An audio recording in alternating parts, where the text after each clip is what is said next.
ভুলে গেছিলাম। আচ্ছা আচ্ছা আচ্ছা ঠিক আছে, সরি সরি, কালকে এনে দেবো, ঠিক আছে। তুমি আবার কতদিন দেখুনি? আচ্ছা কতদিন দেখুনি তুমি আমার? আজকে আমি কোথায় গেছিলাম?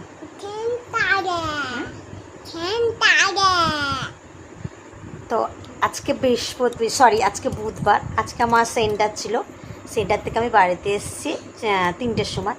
তো আমার মেয়ে আমাকে বলছে, মামাম তোমাকে আমি কতদিন দেখিনি। আমি কোথায় গেছিলাম? বলছে তুমি তো সেন্টারে গেছিলে। যেহেতু সবাই এখন বলে যে আমি সেন্টারে যাই, তো আমার আমার কথা বলিনি। তো ও আমার মেয়েও বলে, দাঁড়াও কী বলছে, আমার মেয়েও বলা শিখে গেছে যে তোমাকে অনেকদিন দেখিনি, তুমি কি সেন্টারে গেছিলে। আর এখন একটা কথাই বলে, মানে কেউ আমরা যদি বাইরে যাই, বাইরে থেকে একটা কথা বলছি, একটা এই কথাটা বলিনি, তারপরে এই কথা, যদি কোথাও যাই বাড়িতে যদি আসি বলবে আমার জন্য কি নিয়ে এসছো। আর কি বলছে মিমিরা, তুমি কি দুষ্টু? ও দুষ্টু।